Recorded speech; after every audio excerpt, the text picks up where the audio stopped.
여호사밧이 예루살렘에 살더니 다시 나가서 브엘세바에서부터 에브라임 산지까지 민간에 두루 다니며 그들의 조상들의 하나님 여호와께로 돌아오게 하고 또 유다 온 나라의 견고한 성읍에 재판관을 세우되 성읍마다 있게 하고 재판관들에게 이르되 너희가 재판하는 것이 사람을 위하여 할 것인지 여호와를 위하여 할 것인지를 잘 살피라.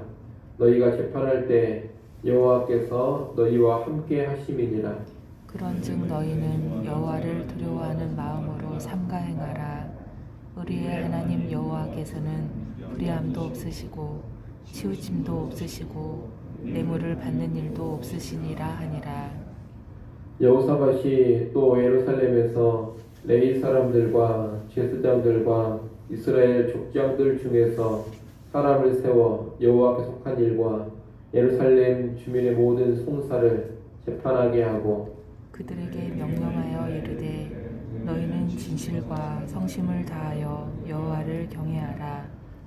어떤 성읍에 사는 너희 형제가 혹 피를 흘림이나 혹 율법이나 계명이나 율례나 규례로 말미암아 너희에게 와서 송사하거든 어떤 송사든지 그들에게 경고하여 여호와께 죄를 범하지 않게 하여 너희와 너희 형제에게 진노하심이 임하지 말게 하라.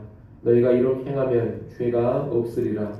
여호와께 속한 모든 일에는 대제사장 아마랴가 너희를 다스리고 왕에게 속한 모든 일은 유다 지파의 어른 이스마엘의 아들 스바다가 다스리고 레위 사람들은 너희 앞에 관리가 되리라. 너희는 힘써 행하라. 여호와께서 선한 자와 함께 하실지로다 하니라. 아멘. 악한 왕인 아합과 함께 길앗 라못의 전쟁을 치른 후에 여호사밧은 선지자의 후에 책망을 들었습니다. 그 책망을 듣고서 여호사밧은 다시금 정신을 차립니다. 다시 초심으로 돌아가서 유다 땅에서 여러 가지 개혁을 추진합니다. 오늘 본문은 크게 두 가지 여호사밧이 행한 개혁을 말하고 있습니다. 첫째, 여호사밧은 유다 땅 전역을 돌아다니면서 백성의 신앙 개혁에 힘썼습니다. 본문 4절에 보면 여호사밧은 예루살렘에 거주했지만 브엘세바에서 에브라임 산지까지 다니며 백성들이 여호와 하나님께로 돌아오도록 권고했다고 합니다. 브엘세바는 남유다 왕국의 남쪽 경계이고 에브라임 산지는 남유다 왕국의 북쪽 경계입니다. 그러니 브엘세바에서 에브라임 산지까지 이 말은 남유다 왕국 전역을 가리키는 표현입니다. 여호사밧은 왕으로 즉위한 초기에 율법 교사들이 전국을 순회하면서 말씀을 가르치게 했습니다. 그런데 이제는 자기가 직접 온 나라를 다니면서 백성을 하나님께로 인도하려고 하는 겁니다. 왕이 직접 이렇게 다니고 있는 것은 여호와를 향한 여호사밧의 열심이 극심함을 보여줍니다. 아울러 백성이 거듭해서 여호와를 떠나 우상을 숭배하려는 성향이 강했다라는 것도 우리에게 알려줍니다. 여호사밧의 아버지인 아사 왕 때 유다 전역에서 산당과 우상들을 제거했었습니다. 그런데도 아사의 아들인 여호사밧이 즉위하고서 또다시 산당과 우상들을 제거했습니다. 즉위 초기에 순회 교사들을 파견해 율법을 가르쳤는데 지금 또 여호사밧 자신이 전국을 직접 다니면서 여호와께 돌아오라고 백성들을 권하고 있습니다. 여호와께 돌아오라고 권하는 것은 백성들이 여호와를 떠나 있는 모습을 많이 가지고 있음을 암시해 줍니다. 이렇게 거듭해서 산당과 우상들을 제거해야 했고 또 율법을 가르쳤음에도 백성을 향해 다시금 여호와께로 돌아오라고 권면을 해야 했습니다. 이것이 뭘 보여주는 것이냐? 남유다 백성들이 다시금 하나님을 떠나고 우상 숭배하는 일로 쉽게 빠져들었음을 우리에게 알려주는 겁니다. 이것이 남유다 백성들만의 특징은 아닙니다. 오늘날 우리도 그렇습니다. 우리도 우상을 버리고 말씀도 배우고 순종도 하고 그러지만 어느 순간에 또다시 우상을 품고 세상을 살아가는 그런 삶으로 나아가 버리곤 합니다. 그래서 이 신앙생활이라는 것이 어느 순간에 말씀 한번 잘 배우고 순종 한번 잘 한다고 해서 다 되는 것이 아닙니다.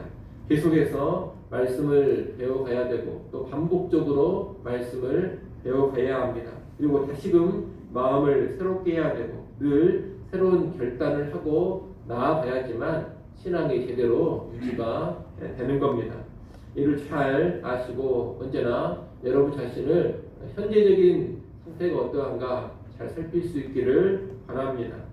또 교회와 지도자들도 여호사밧 왕처럼 열심을 가지고 부지런히 성도들을 다시금 권면하고 계속해서 가르칠 수 있어야 하겠습니다.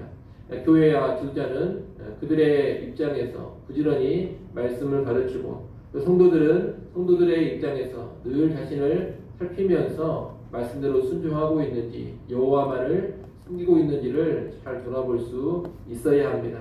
그렇게 나아갈 때 교회와 모든 성도들이 변함없이 여호와 하나님을 잘 섬겨갈 수가 있을 것입니다. 바라기는 우리가 지속적으로 여호와 하나님 잘 섬기는 삶 살아갈 수 있기를 소원합니다. 둘째, 여호사밧은 사법개혁을 했습니다.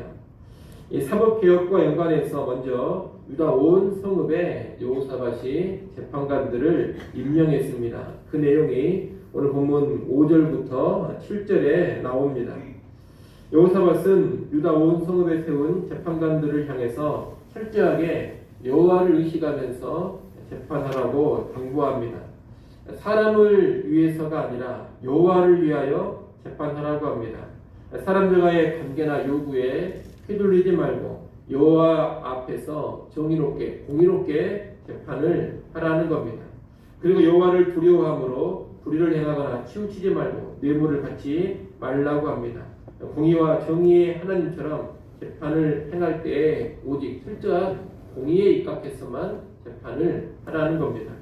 이를 보면 유다 온 성읍에 여호사밧이 재판관들을 세운 것은 단순히 사법 체계만을 새롭게 한 것이 아닙니다.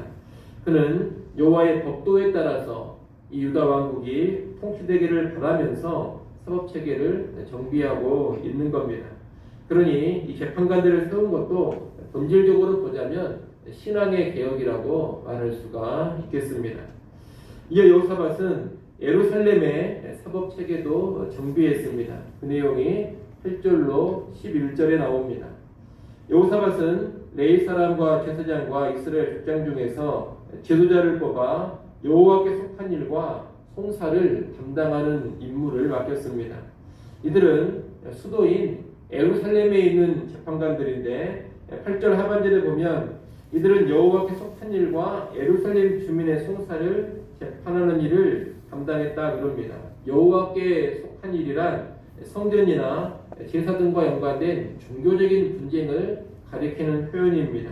그리고 주민들의 송사는 왕이나 백성들 사이의 분쟁을 가리키는 표현입니다. 그리고 이 예루살렘의 재판관들은 지방에서 처리하기 힘든 재판도 감당한 것으로 보입니다. 10절에 보면 그러한 내용을 추론해 볼 수가 있습니다. 9절에 보면 여호사밧은 이 예루살렘의 재판관들을 향해서 진실과 성심을 다하여 여호와를 경외하라고 합니다. 여호와를 경외함으로 공의로운 재판하라는 겁니다.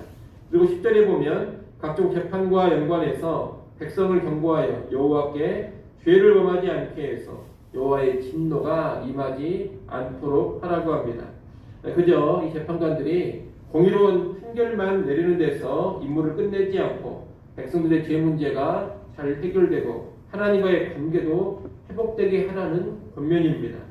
그리고 그렇게 해야 재판관인 너희들이 여호와께 죄가 없으리라고 합니다. 재판하는 일이 단순한 직업적인 그런 일이 아니라 여호와 하나님 앞에서 책임을 져야 하는 소명의 일임을 여호사밧이 강조하고 있는 겁니다.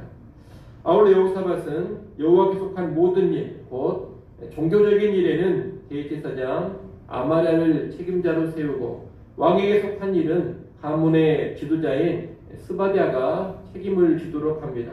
종교적인 일과 민사적인 일을 구분해서 감당하도록 한 겁니다. 그리고 이 두 책임자에게 각각 내인 관리들을 붙여주어서 업무를 보조하게 했습니다.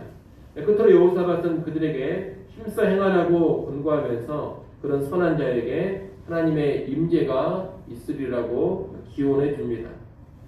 이렇게 여호사밧은 지방의 성읍들과 수도 예루살렘에 재판관들을 세우는 사법 체제를 정비했는데, 이 내용을 보면 여호사밧은 하나님의 말씀이 다스리는 나라, 하나님이 왕이 되어서 통치하는 그런 나라를 꿈꿨음을 알 수가 있습니다.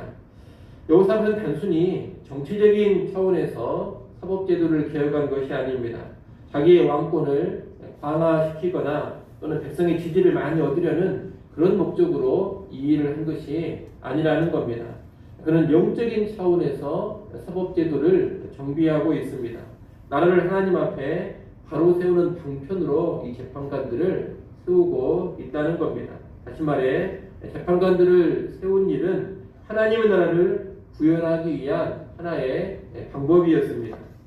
여호사밧의 이 모습이 오늘 우리에게도 도전이 되어야 합니다. 영적인 일은 그저 교회당 안에서 종교활동을 잘 하는 것으로만 다 되는 것이 아닙니다.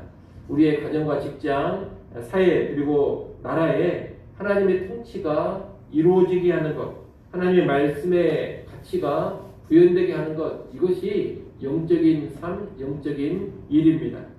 그런 맥락에서 정치, 경제, 사회, 문화 이런 모든 영역의 일들이 하나님 나라를 이루는 방편으로 활용이 되어져야 하는 겁니다.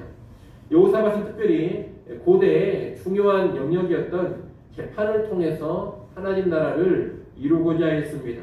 왕으로서 자기가 힘을 발휘할 수 있는 영역에 힘을 써서 하나님 나라를 이루고자 했던 겁니다. 오늘날 우리가 감당할 수 있는 가정과 직장, 사회에 여러 가지 일들을 통해서 하나님 나라를 이루어야 합니다. 또 우리가 힘과 영향력을 발휘할 수 있는 영역에서는 힘과 영향력을 발휘해서 하나님 나라를 이루도록 해야 할 것입니다.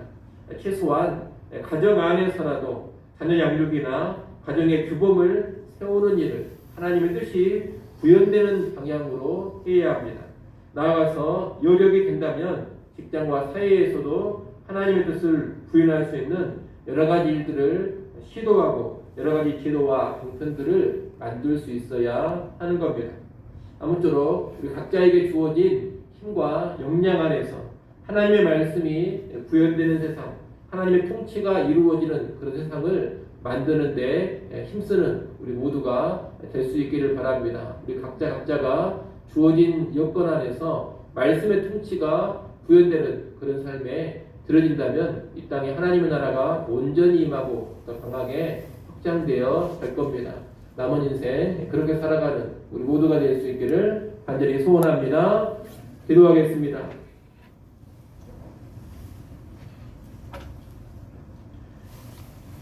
하나님 아버지, 여호사밧처럼 부지런히 말씀을 가르치면서 사람들을 지속적으로 돕고 세워가게 하여 주시옵소서. 우리 인간이 기회만 되면 다시금 우상을 섬기고 하나님을 속히 떠난다라는 것을 늘 기억하게 해 주시어서 우리 자신도 잘 돌아보게 하시고 다른 성도들도 늘 말씀으로 하나님 앞에 바로 서는 일에 기여할 수 있도록 은혜 베풀어 주시옵소서. 하나님, 우리에게 주신 역량 안에서 우리가 감당할 수 있는 여러 가지 일들을 통해 하나님 나라 구현하기를 간절히 원합니다. 우리에게 주어진 모든 힘과 영향력을 최대한 동원해서 이 땅에 하나님 나라가 확장되어져 가게 하여 주시옵소서. 하나님, 이 새벽 시간에 또 기도합니다. 새벽에 도우시는 하나님의 은혜를 힘있게 하여 주시옵소서. 이 시간도 하늘 하나님께서 주의 백성의 간구 소리를 들으시고 놀란 응답의 역사들을 허락하여 주옵소서. 귀한 하루 다시금 우리에게 허락하셔서 감사합니다. 오늘 하루도 세월을 허비하지 않게 하시고 순간순간 주님의 기쁨되는 모습으로 살게 하여 주옵소서. 예수님의 이름으로 기도드리옵나이다. 아멘.